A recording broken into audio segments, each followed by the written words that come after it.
Namaste to everyone, dear friends, colleagues, and students. Today, in this lesson, we are going to discuss the cultural revival through Vedic anthropology.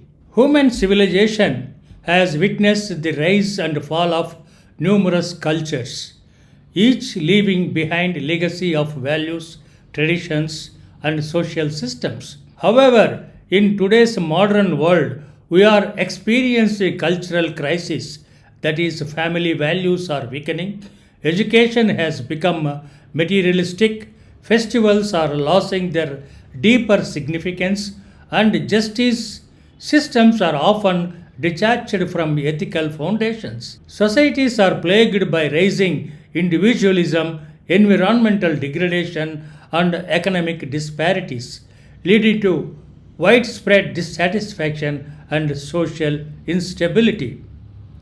The ancient Vedic civilization, rooted in Sanatana Dharma, offers profound insights into human existence, social order, and ethical governance. Unlike mere religious dogma, Vedic anthropology provides a holistic framework that encompasses family structure, education, economy, environmental sustainability, legal justice, and gender equality.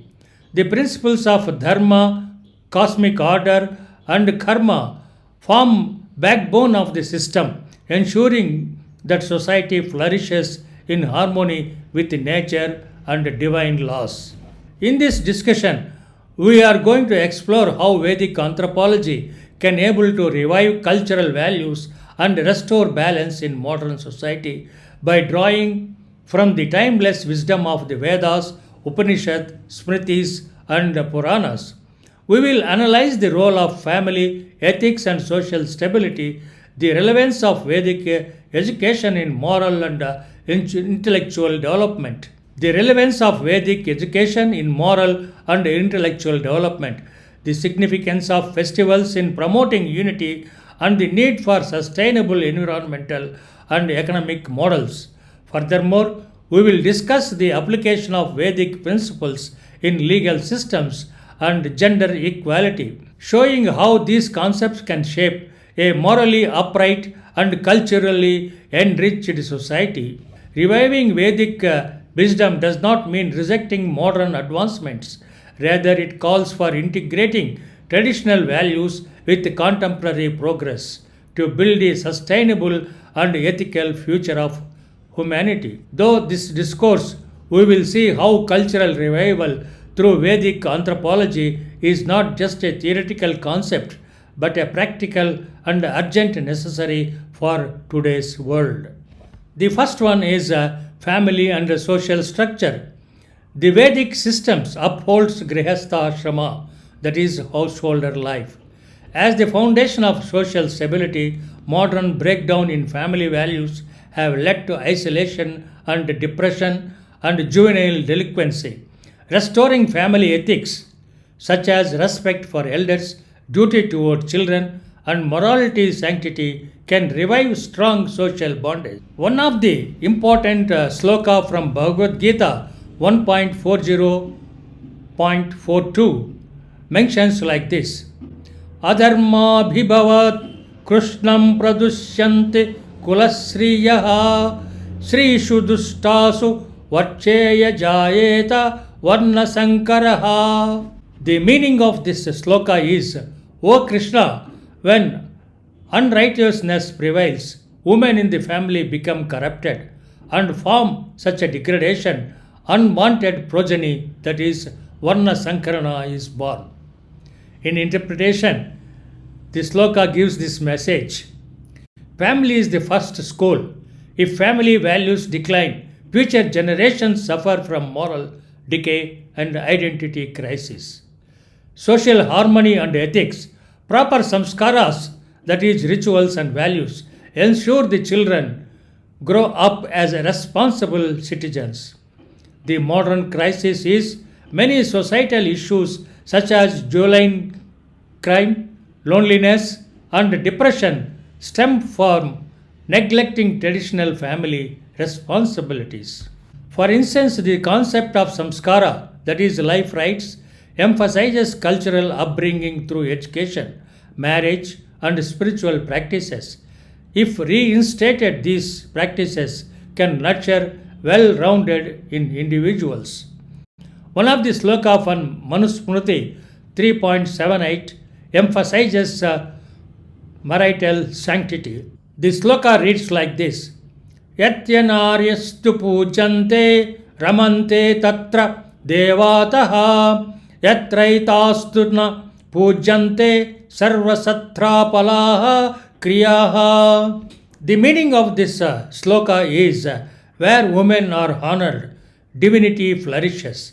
Where they are dishonored, all actions remain fruitless. Modern application for this sloka is reviving joint families to provide emotional and financial security, parental guidance in moral and spiritual education, strengthening marital bonds through dharma based relationships rather than transient partnership. The second one is education rooted in Vedic wisdom. The Gurukula system, focused on holistic education, includes ethics, sciences, art, and philosophy. Today's education is largely materialistic, leading to a lack of wisdom. A blend of modern sciences with Vedic learning can produce intellectually and morally sound individuals. One of the sloka from Mandaka Upanishad 1.1.5 mentions like this: De vidye vidityate iti hismayad brahmivihi parachaiva paracha. The meaning of this sloka is there are two types of knowledge to be acquired: paravidya, that is higher spiritual knowledge, and aparavidya, that is lower and material knowledge. For example, the integration of Vedic principles in education curriculum can teach students mindfulness, self discipline, and respect for knowledge. In the same way, Taittiriya Upanishad also mentions one of the sloka like this: Satyam vada dharmam chara sadyam nama paradaha. The meaning of this sloka is speak truth, follow dharma, and never neglect self study. The modern application for this sloka is value based education, integrating Vedic mathematics, Ayurveda, and Sanskrit is very important for rebuilding the human societies. This sloka also enlightens the Gurukula inspired mentorship for character development and rebuilding the human societies. The third one is the role of festivals and traditions in social harmony. Vedic traditions such as Diwali, Holi, and Navaratri are not mere rituals but play an essential role in maintaining social harmony and ethical living. One of the sloka from Rigveda 1.89.1 mentions the spirit of unity in celebrations of the festivals. The sloka reads like this: Sangachadvam samvadadvam samvo manamsi janataha. The meaning of this sloka is move together in harmony, speak with one voice, and let your minds be united just as ancient sages did in pursuit of truth. Interpretation of relevance of these festivals are: festivals unite society. Diwali, Holi, Navaratri, and Mahakumbhamela bring people together irrespective of caste, creed, and status. Collective participation in strengthening bonds, joint celebrations install shared joy and mutual respect. Overcoming division and conflict, social gathering prevent alienation and foster a sense of belonging. These festivals promote unity, gratitude, and dharma centering celebrations. Reviving their true spirit can help counter materialistic and individualistic lifestyle. One of the sloka from Bhagavat Purana 11.2.41 highlights the importance of satsanga, that is holy gathering. The sloka reads like this: Sassangatye nisyamgatyam nissangatye nirmohatyam. The meaning of this sloka is, in good company, detachment arises. In detachment, illusion vanishes. In modern application, we can say local cultural festivals to strengthen neighborhood bonds. Digital detox during festivals to encourage real human connections. Guiding modern society towards the right path, that is, environmental sustainability through Vedic wisdom. Vedic text emphasizes Prakriti, that is, nature, as divine, advocating sustainable living. The Rig Veda calls for harmony between humans and nature.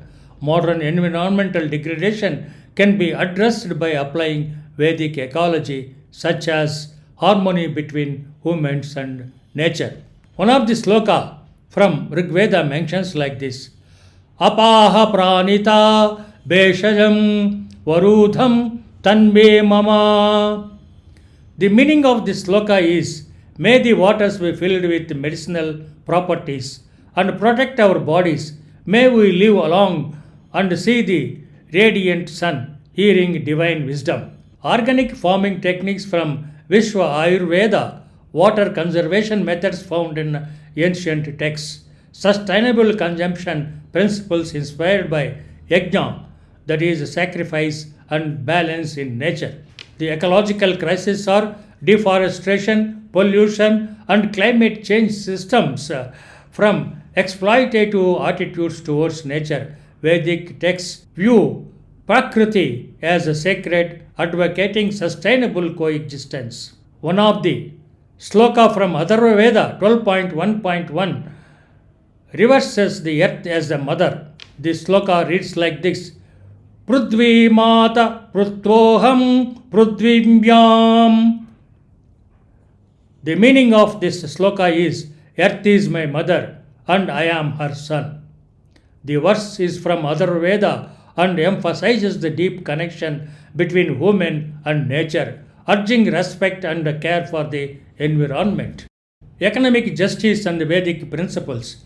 The Vedic economic models based on dharma, artha, kama, and moksha ensures ethical wealth generation. Modern economics plagued by inequality can benefit from Vedic principles that promote. One of the sloka from Manusmriti 4.6 reads like this: Ajjitaha saru vidyaha samskrutaha shauchamasritre. The meaning of this sloka is, wealth should be earned righteously, purified through honest means, and used for protection and dharma, that is, righteousness. In interpreting this sloka, it says, this verse emphasizes ethical wealth accumulation and responsible usage for the greater good. Fair wages and ethical trade, as per Manusmriti, wealth as a means of dharma rather than selfish accumulation. Ethical entrepreneurship based on dan, that is, charity and social responsibility. Third one is the justice and legal system inspired by Vedic laws. The Nyaya Shastra, that is, science of justice in Vedic texts, highlights fair jurisprudence. The concept of satya, that is, truth, and cosmic order ensures justice beyond rigid laws. One of the sloka from Rig Veda reads like this: Rutam cha satyam cha vidyayat taposmo dvajayata. The meaning of this sloka is, truth, that is, satya, and cosmic order were established through penance, and from them arose night and the vast ocean. Interpretation of this sloka is, this verse highlights the fundamental principles of justice, truth, and cosmic order. As the foundation of creation, a just society aligns with these values, ensures fairness and balance.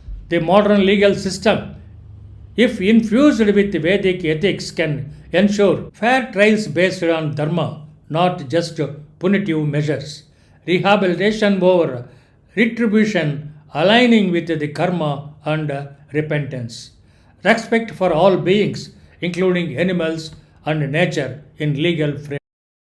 Fourth one is gender equality and role of women. Contrary to misconception, Vedic texts revere woman as a Shakti, influence female figure like Gargi, Maitreyi, and Lopamudra, were philosophers and scholars.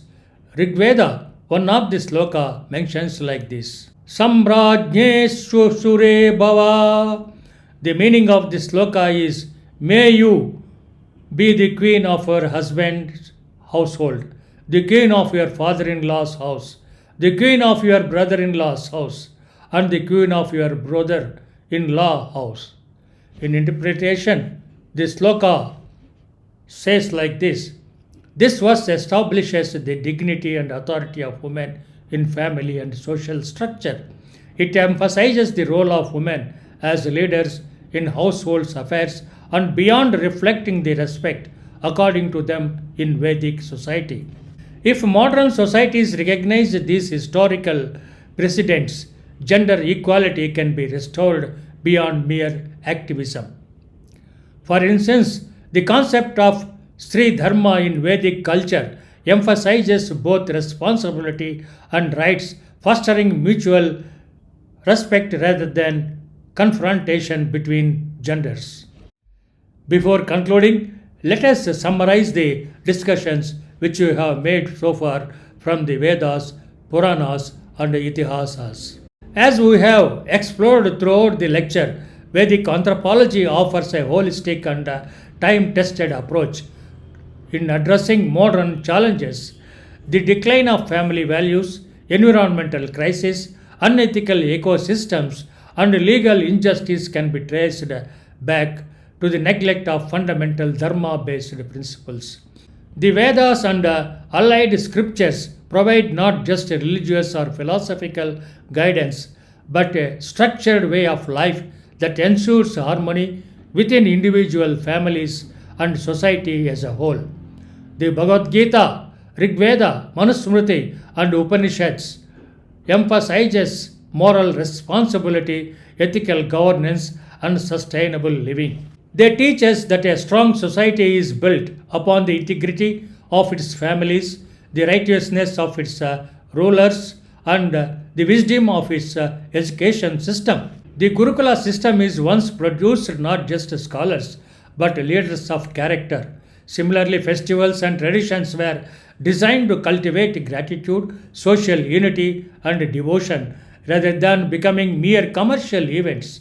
The Vedic vision of justice was based on fairness and cosmic balance rather than punitive measures alone. One of the most crucial takeaways from this discussion is that the revival of Vedic values is not about going back in time but moving forward with a strong ethical and cultural foundations. By reintroducing Vedic ethics in governance, environmental policies, economics, and education, we can reshape modern societies to be more sustainable just as spiritually enriched. Thus, the responsibilities lies with educators, policymakers, religious leaders, and the younger generation to preserve, adopt, and apply Vedic wisdom in everyday life. By reviving these timeless principles, we can ensure that human civilization does not drift into moral and cultural decay, but instead progress towards a harmonious and enlightened future. Thank you very much. Hope you have enjoyed this discussion.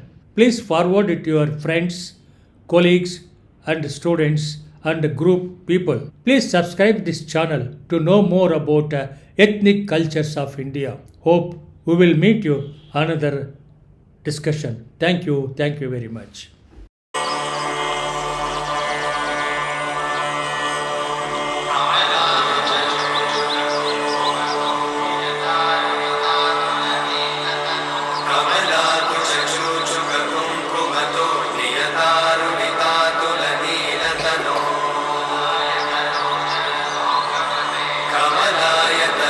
कमलायतलोचनलोकपते विजयी भव मे